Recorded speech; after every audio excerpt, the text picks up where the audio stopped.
Part 2 में हमने देखा था कि मैरी बेथ समझती है कि वो मर चुका है, पर वह अभी मरा नहीं था, वह अभी ज़िंदा ही है।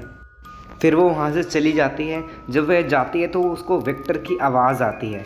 जब वह उसकी आवाज़ सुनती है तो अब विक्टर तो उठ गया था। अब वह सोचती है कि वापस से विक्टर उठ गया है।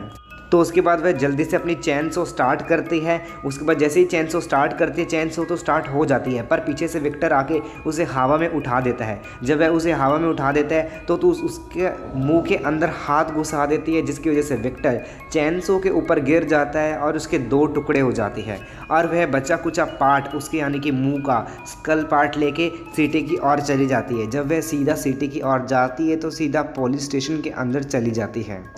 उसे ऑफिसर इस हालत में देख के उसे वह गिरफ्तार कर लेते हैं, यानी कि अरेस्ट कर लेते हैं, क्योंकि उसके पूरे जिस्म पे खून लगा हुआ था और उसके एक हाथ में गन तानी हुई थी और दूसरे हाथ में स्कल। जब वह उसका खून साफ करते तो ये पता लगाते हैं कि पूरी बॉडी पे खून उसका नहीं था, किसी और का खून था, बस उसके जिस्म पे थोड़े बहुत स्क्रैचेस आए हैं। और जो उसके साथ हुआ था कुछ दिन यानी कि 2 दिन पहले उसे सब कुछ बताया था। फिर उसके बाद पुलिस वाला अपने ऑफिसर्स को भेजता है वहाँ पर स्वैम्प में, ताकि देख सके कि स्वैम्प की क्या हालत है। जब स्वैम्प में देखते हैं तो इतनी बुरी हालत होती है, पूरी जगह डेड बॉडीज़ पाई जाती है। तो वह सारी डेड बॉडीज़ को कलेक्ट करने के बाद जैसे ही घर जाते हैं, पर वहाँ पर कुछ बॉडीज़ रह गई थी, तो इसलिए वह रात को भी वहीं पर रुकते हैं। फिर अब स्टेशन में दिखाया जाता है कि अमेंडा शेरिफ की वाइफ, जो कि एक्स वाइफ थी, वो आकर उसको विक्टर का बहुत क्रेज़ था, क्योंकि वह जर्नलिस्ट थी और विक्टर के बारे में उसे इन्फॉर्मेशन कलेक्ट करनी थी। तो अमेंडा उससे पूछती है कि तुम मुझे सारी इन्फॉर्मेशन बता दो, पर मैरी बेथ बिल्कुल भी उसकी बात का जवाब नहीं देती, उसे इग्नोर करके वहाँ से जाने के लिए बोलती है। अब रात का समय हो गया था। अब वह उसकी बॉडी को, यानी कि विक्टर की बॉडी को भी लेके आ जाते हैं एम्बुलेंस के अंदर। अब वह अपना काम करने लगता है। वहाँ पर एक आदमी जब वह काम करता है तब उसको थोड़ी सी आवाज़ आती है। जैसे ही वो थोड़ा मुड़ के देखता है तो वहाँ पर विक्टर आकर, जो कि शॉक लगाने की मशीन होती है, उससे उसका मुँह ही उड़ा देता है, यानी कि धड़ से ही अलग हो जाता है उसका मुँह। उसके बाद उसकी आवाज़ सुनकर कुछ एक ऑफिसर आता है और वह देखता है कि कौन है अंदर। तभी एकदम से विक्टर बाहर निकलता है, तो उसके ऊपर वह बहुत सारी गोलियां चला देते हैं। उसे लगता है कि वह मर चुका है। उसके बाद फिर वह थोड़ा आगे बढ़ता है, तब उसके बाद एकदम से वह उठ जाता है। जब विक्टर उसके पास आता है तो वो नीचे गिर जाता है और उसको हैटेट से मार के उसका भी सर अलग कर देता है, और उसकी आवाज़ें सारे पुलिस वाले सुन रहे होते हैं। और फिर अमेंडा बोलती है कि तुम उसको आज़ाद कर दो, यानी कि मैरी बेथ को आज़ाद कर दो, वही हमें इस सब से बचा सकती है, और मुझे पता है कि कैसे मर सकता है वो, इसलिए मुझे इससे मिलने दो और इसे आज़ाद कर दो। तो उसके बाद अब वह मैरी बेथ को आज़ाद कर देते हैं। और अमेंडा बोलती है अगर हम उसके पापा की राख उसके सर पर मार देंगे, यानी कि उसके ऊपर गिरा देंगे, तो वह मर सकता है। तो इसलिए वह राख लेने के लिए कार में एक लड़के के पास, यानी कि एक आदमी के पास जाते हैं उसे राख लेने के लिए। तो दूसरी तरफ दिखाया जाता है कि दूसरी तरफ स्वैम्प में मिलिट्री आ गई थी और उनको लेड कर रहा था डेलर। अब दूसरी तरफ अमेंडा और मैरी बेथ वहाँ पर जाते हैं कार में बैठ के, ताकि राख ले सके। तो वे उससे राख लेके वापस से स्वैम्प की ओर निकल पड़ते हैं, ताकि उसे बचा सके वो मिलिट्री वालों को, और वह खुद ख़त्म कर सके उस विक्टर को। दूसरी तरफ मिलिट्री वाले छानबीन कर रहे थे, तभी उन्हें अचानक से झाड़ियों के पीछे से कुछ आवाज़ें आती हैं। तब वह देखते हैं कौन है ये। तब वह कोई और ही नहीं, एंड्रॉय था।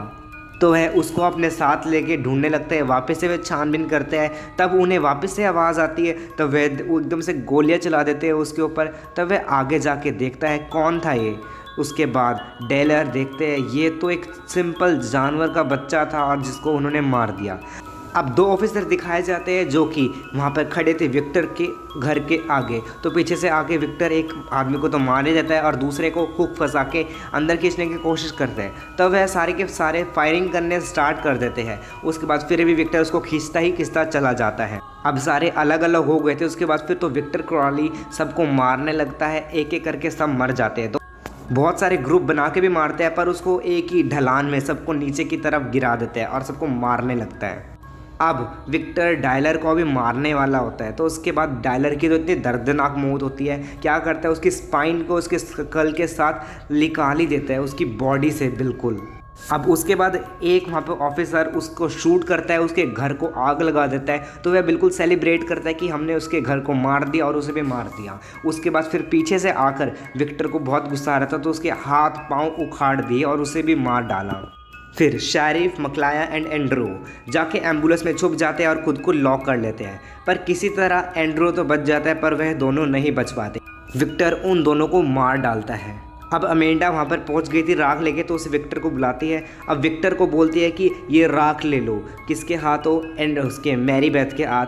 तो वो थोड़ा सा शांत होता है, पर उसी टाइम पीछे से आकर ऑफिसर उसे गोली मार देता है। वह समझता है मैरी बेथ को मार रहा है, पर ऐसा कुछ नहीं था। तो अब उसको तो बहुत गुस्सा आ गया था विक्टर को, तो वह सबको मारने लगा था। अमेंडा को तो उसने मार ही दिया था, साथ ही साथ ऑफिसर के तो हाथ पाँव ही अलग कर दिए थे।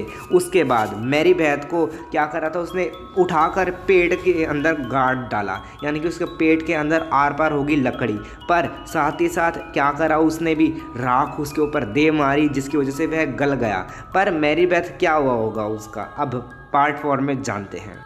तो पार्ट 3 तो यहीं पर एंड हो जाता है। अब इसका पार्ट 4 स्टार्ट होता है। तो पार्ट 4 की स्टार्टिंग में हस्बैंड वाइफ को दिखाया जाता है और उनके साथ एक और आदमी था। तो उन्हें ये 3 पहले शिकार थे विक्टर के। विक्टर दूसरे आदमी के सर के अंदर हैटेज मार के उसे भी मार देता है और इन हस्बैंड वाइफ को भी मार देता है। अब हमें सबरीना को दिखाया जाता है, जो कि 10 साल पहले का केस बता रही थी। उसमें एंड्रो ही था जो कि अकेला एक इंसान जीवित रह गया था। यानी कि अब आप समझ रहे होंगे मैरी बेथ भी मर गई होगी, तो आपको लास्ट में पता चल जाएगा। एंड्रो ने अपनी एक किताब लिखी थी, जो भी वहाँ पर सब कुछ हुआ था, जिसका नाम था आई सर्वाइवर। और ये बुक को पब्लिश यानी कि प्रमोट करने के लिए वह अपनी एक्स वाइफ सबरीना के शो के अंदर आया था। जो भी इंसिडेंट हुआ था वहाँ पर विक्टर ने बहुत सारे लोगों को मारा था, सबका इल्ज़ाम एंड्रो के ऊपर ही था, क्योंकि उसे ही किलर समझा जा रहा था, क्योंकि अभी तक कोई विक्टर के खिलाफ कोई सबूत मिला ही नहीं। अब दूसरे सीन में दिखाया जाता है कि चैटलाइन बोलती है कि हमें वापस स्वाम्प पे जाना है, उसके लिए हमें बहुत सारे डॉलर्स मिलेंगे, तुम्हें बहुत सारे पैसे मिलेंगे। पर वह इनकार करके वहाँ से चला जाता है। फिर बाद में वह बोलते कि $1 मिलियन मिलेंगे, तो वह उस बात को सुनकर रह जाता है कि चलो चलते हैं अब। तो फिर वह अब स्वाम्प के लिए तैयार हो जाता है। उसके बाद वह फिर क्या करने जाता है स्वाम्प में, वह अपना इंटरव्यू देने के लिए जा रहा था। तो इंटरव्यू और कोई नहीं, उसकी वाइफ ही इंटरव्यू ले रही थी, जिसका नाम सबरीना था। और वह सारे प्लेन में बैठ के वहाँ पर जा रहे थे। अब उस जगह को तो एक थीम पार्क बना दिया गया था। वहाँ पर उसके स्टैटूज लगा दिए गए थे, वहाँ पर टॉय बना दिए गए थे विक्टर के। और वहाँ पर एक और डैनियल था जो कि सबको टूर कराता था। तो वहाँ पर एक लड़की जिसका नाम क्लो था, वो कर्ज प्ले कर देती है विक्टर क्रॉली का, जो कि विक्टर क्रॉली का कर्ज था, प्ले कर देती है। और एकदम से क्रैश हो जाता है उनका प्लेन। जब क्रैश हो जाता है उनका प्लेन, उसका फ़ोन वहाँ पर नीचे गिर जाता है और वो वहाँ पर चले जाती है प्लेन के पास देखने के लिए कि प्लेन में क्या हुआ है। और उसके फ़ोन में वह कर्ज प्ले हो जाता है। अब प्लेन में दिखाया जाता है कि एक लड़की जिसका नाम केजी था, वो प्लेन में फंस चुकी है, यानी कि वो सीट के नीचे आके दब चुकी है और उससे नहीं निकल रहा। कोई भी वहाँ पर आदमी है, कोई भी निकालने की कोशिश कर रहे हैं सारे, पर उनसे नहीं निकल रही। अब सारे के सारे बाहर जाते हैं देखने के लिए, ताकि कुछ औजार मिल जाए जिससे इसको निकाला जा सके। पर वहाँ पर किसी के पैरों की आवाज़ आ रही थी। एंड्रो श्योर था ये विक्टर ही है, तो इसलिए वह सबको बोलता है तुम अंदर चलो। उसको भी किसी तरह मनाकर अंदर ले ही जाता है डैनियल को, जबकि वह मान नहीं रहा था, तो इसलिए उसको अंदर ले जाके लॉक कर रहता है गेट। अब बाहर एक लड़की और एक लड़का प्लेन की तरफ जा रहे थे, पर वह विक्टर के घर के आगे से गुजरते हैं और वह देखते हैं इसके घर को तो एग्जीबिशन बना दिया गया है, क्योंकि पहले तो इसका घर जल चुका था, मिलिट्री ने जला दिया गया था। उसके बाद अब इसका घर को एग्जीबिशन बना दिया गया है। पर सामने से विक्टर आ जाता है और उस लड़के को मार देता है, और कैसे ना कैसे करके वह लड़की जो कि इसके साथ आ रही थी, जिसका नाम क्लो था, वह प्लेन तक पहुँच जाती, पर विक्टर उसे भी मार डालता है। अब प्लेन में पानी भरता जा रहा था, जिसकी वजह से उस केजी की भी मौत वहीं पर हो जाती है। फिर विक्टर बेल्ट सेंडर से उस एरोप्लेन को काटने लगता है, तभी वह बिजली की तार छेड़ दे देते हैं, जिसकी वजह से लाइट जल जाती है। जो उसके बाद डैनियल बोलता है यहाँ पर कुछ ना कुछ तो, जब लाइट जल गई है तो यहाँ पर मैं इंजन ऑन करके इसको मैं टरबाइन के अंदर धक्का दे के मार सकता हूँ, जिसकी वजह से विक्टर क्रॉली मर जाएगा। तो फिर वह वही तैयारी करता है, वही प्लान करता है। तब तक सबरीना और वह एंड्रू और उसके साथ जो कि एक लड़की थी, वो भाग जाते हैं। अब सबरीना किसी ना किसी तरह करके बोर्ड तक पहुंच जाती है, पर विक्टर उसके पीछे आकर उसे भी मार डालता है। अब बचे हैं खाली एंड्रू, डैनियल और एक वो लड़की। अब वे टरबाइन को तो ऑन कर देता है।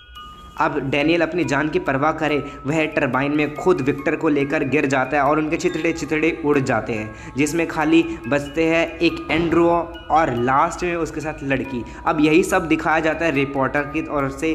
तब वह देखती है कि न्यूज़ में सब कुछ आ रहा होता है और बैठी बैठी कौन देख रही है, हमारी मैरी बेथ। और उसके बाद वह गन लेके उसको मारने निकल पड़ती है। अब मे बी इसका 5 पार्ट हो सकता है।